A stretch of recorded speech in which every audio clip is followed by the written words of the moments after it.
मोटी कमर वाली बहू पार्ट 2। अरे याद है ना वो मोटी सी कमर वाली बहू? उनके दिन अभी भी नहीं फिरे। वो फिर एक बार अपनी कमर को लेकर चर्चा में है। कैसे? देखिए। क्या करूं, मेरी मोटी कमर का सब मजाक उड़ाते हैं। माँ जी तो ऐसे करती है जैसे मैं कोई डायन हूँ। ना कहीं साथ ले जाती है, ना ही किसी से मुझे मिलवाती है। अरे मीना, तो कोशिश क्यों नहीं करती कि तेरी कमर थोड़ी पतली हो जाए? अब देख ना, मेरे ऑफिस में भी उस दिन तेरा कितना मजाक बना था, याद है ना? मीना को पति से ये उम्मीद तो बिल्कुल नहीं थी।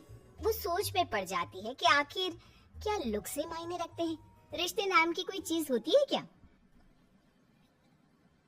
पापा पापा, मेरे स्कूल में फंक्शन है, सबके मम्मी पापा आएंगे, आप भी आना कल। अरे नहीं बेटा, कल तो मेरी जरूरी मीटिंग है, कल नहीं हो पाएगा बेटा। अरे मैं हूँ ना, मैं आ जाऊंगी। क्यों? नहीं माँ, तुम रहने दो, तुम्हारे लिए तो दो दो चेयर लगाने पड़ जाते हैं और ऊपर से सब तुम्हारा मजाक बनाते हैं। ना बाबा ना, मेरे स्कूल में तो आना ही मत। मीना का दिल तो ये सोचकर और छोटा हो जाता है। वो किचन में जाती है और खाना बनाने लग जाती है। खाना बनाते बनाते उसे मुन्ने के जोर से रोने की आवाज आती है। अरे क्या हो गया मेरे बेटे को? मेरा बच्चा गिर गया है। कितनी बार कहा है कि भागा दौड़ी ना किया कर। मीना जल्दी से बच्चे को उठाती है, उसे कमरे में ले जाती है और सुला देती है।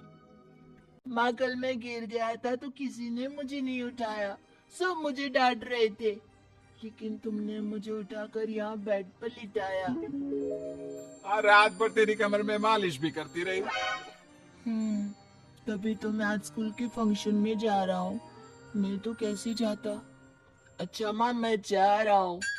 बेटा स्कूल चला जाता है।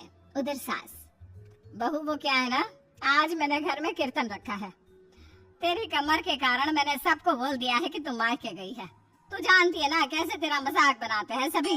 बहू कुछ नहीं कहती। पर माँ जी, कीर्तन में बैठने का तो मेरा भी मन था।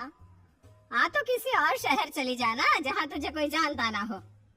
वहीं किसी मंदिर में बैठ कर ले लेना हरि का नाम अच्छा जा, जल्दी से काम पर लग जा।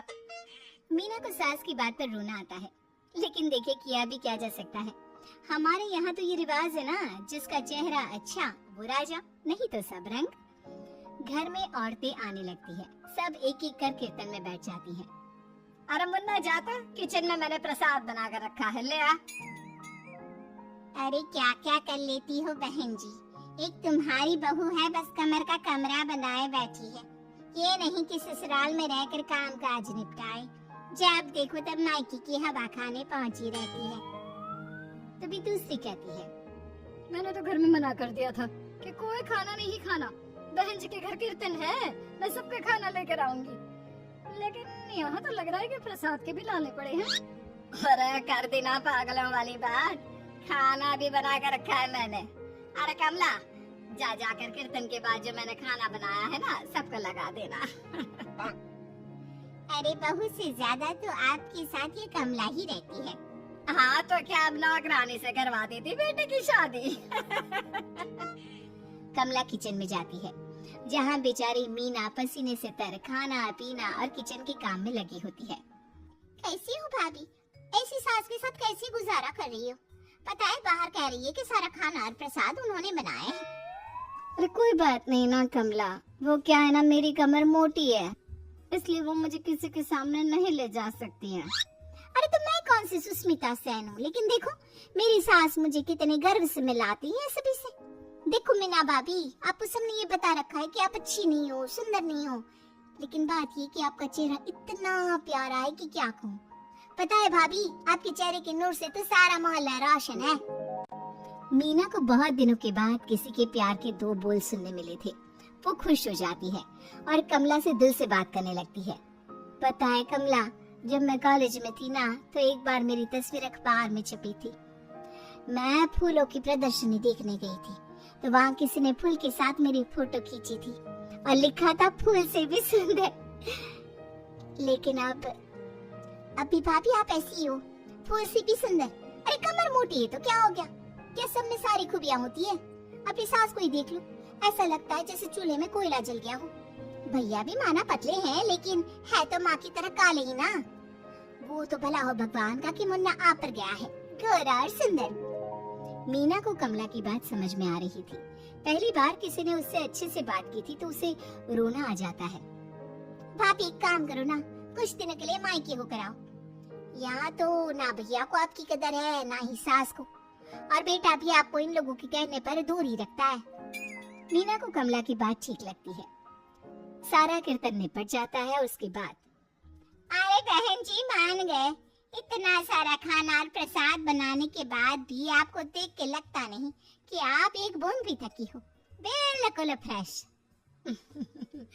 बस बहन जी मैं तो हूँ ही कुछ ऐसी ही। सभी चले जाते हैं। तब जाकर मीना किचन से बाहर आती है। अरे कहाँ जा रही है? थक गई हूँ मैं, चाय लेकर आ जा। माँ जी चक्कर आ रहा है, सर दुख रहा है, कब से किचन में बंद थी, गर्मी में पसीना भी बहुत आ रहा था, जरा कमरे तक जाकर पसीना सुखा लूं। अरे तो होते ना कम से कमर की मालकिन, बिठा देती मैं सबके सामने। अब क्या आपने बेइज्जती कराती? बस माँ जी मैं तंग आ गई हूँ, मैं अपने मायके जा रही हूँ। जब मेरा होना आप लोगों को इतना अखरता है तो मैं क्यों यहाँ रहूं? क्यों ना मैं माँ के पास जाकर आराम ही करूं। तभी वहाँ पति आ जाता है। देखो ऐसा नहीं है, लेकिन हाँ कुछ दिनों के लिए तुम जाना चाहती हो तो हो आओ, लेकिन यहाँ हम सबको तुम्हारी जरूरत है। मीना पति की इजाजत के बाद मायके जाती है, लेकिन वहाँ भी भाभी। अरे मीना दीदी आज ही आना था क्या आपको? आज तो मेरे मायके वाले आ रहे हैं। दीदी आपकी कमर का मजाक फिर बनाएंगे वो लोग। अरे मीना एक फोन तो कर देती आने से पहले। अरे मीना क्या हाल बना रखा है शरीर का, कितनी प्यारी बच्ची थी हमारी, क्या हाल कर लिया। मीना को दुख होता है।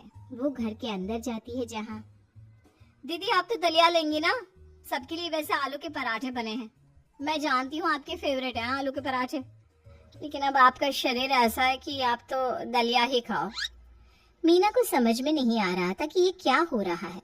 हर कोई जो अपना है वो क्यों उससे ऐसा व्यवहार कर रहा है। मीना दुखी होकर पास में रहने वाली अपनी सहेली के घर जाती है। सहेली का पति बोल पड़ता है, अरे ये कौन है? कौन है ये? मुझे इसी की तो तलाश थी। मीना उसके पति के इस तरह के रिएक्शन से परेशान होकर वापस जा रही होती है कि अरे मीना बिना मिले ही जा रही हो? ये तुम्हारे पति है ना, ऐसे कैसे चिल्ला रहे हैं मुझे देखकर? पता नहीं क्यों जी, मेरी सहेली को देखकर क्यों चिल्ला रहे हो? अरे रीना मेरी फिल्म की हीरोइन मिल गई। यही तो है वो लड़की, प्यारी सी सुंदर सी मोटी कमर वाली। अरे हाँ, मीना तो बिल्कुल उस लड़की जैसी है जो आपकी फिल्म की कहानी है। ये क्या बोले जा रहे हो तुम लोग? मीना मेरे पति बहुत बड़ी फिल्म के डायरेक्टर है, पता है ना तुम्हें? और मैं एक बहुत बड़ी फिल्म बना रहा हूँ शाहरुख खान के साथ। मैं चाहता हूँ कि तुम उसकी हीरोइन बनो। हाँ मीना हाँ, प्लीज ना मत कहना, और इसके लिए तुम्हें करोड़ों रुपया भी मिलेंगे। मीना मन में सोचती है कि जो दुनिया उसे मोटा और भद्दा कहती थी उसे जवाब देने का यही एक रास्ता है। मीना फिल्म में काम करने के लिए हाँ कर देती है और फिर सारे शहर में मीना की फोटो शाहरुख खान के साथ लग जाती है।